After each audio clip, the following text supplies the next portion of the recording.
Welcome to the Green Room. I'm Natasha Gargiulo. This weekend we're heading on a mission to Rome, where Tom Cruise and the stars of the new Mission Impossible Dead Reckoning Part 1 take over the historic Spanish Steps in Italy. Now for the actors, they're talking about the process of acting and performing their own difficult stunts, and of course working with Tom Cruise. I'm constantly looking to increase my ability as a storyteller, and what kind of skills can I improve to entertain the audience. But it's all about how do I engage the audience. It's the story underneath and the character.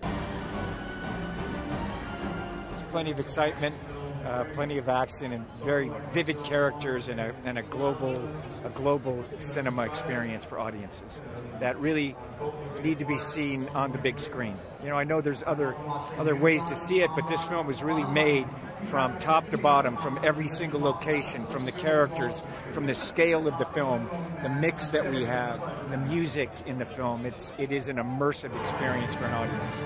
Right here, right here. Yellow car behind us, which we nicknamed Trixie because she had a mind of her own. And so to spend 5 months learning how to drift with Trixie whilst both Tom and I were handcuffed to each other, both McHugh and Tom have this symbiotic relationship whereby they are bouncing ideas off each other all the time. So you can walk onto set on any given day and a script change will happen, or they'll throw out a new bit of dialogue, and they are encouraging you to come, as the actor, to come up with ideas. And so it's very much a collaborative back and forth process. And I knew going into it that if I surrendered to that process, then I was going to have the most extraordinary ride and surprise myself with what I could do.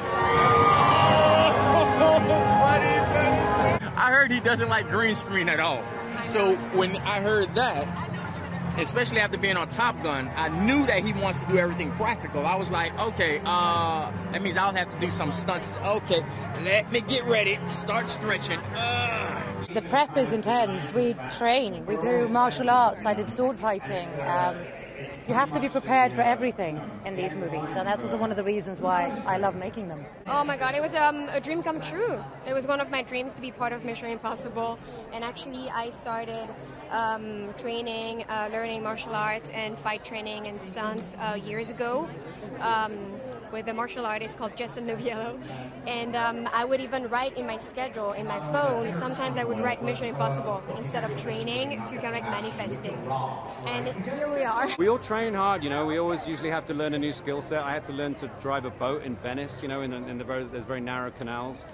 I've had to learn to drive a speedboat, to scuba dive, all this kind of stuff. You always know you're going to take on a new skill set because Tom wants us to be the ones doing the thing that we're doing. If the actor's doing it, the actor can act while it's happening. If the stunt professional takes over, you only get the stunt, you don't get the acting. On Faller, I did 6 months of training, and you're required to do that, to kind of go on the mission initiation of training, because you have to have a relationship with your body so that, you know, Tom is the best runner in the world, for example. And so suddenly if you're asked to run next to him, which I was in the first Fallout, you can't be flagging behind like I was at sports day at school, you know? You have to really step up and be ready. So that's, the physicality of it is also a very beautiful gift, because you kind of have to learn about your physicality, and that's something that I didn't have before. This is beautiful. This is absolutely magical to share this with you all in these epic steps, and it's a historical moment. Thank you.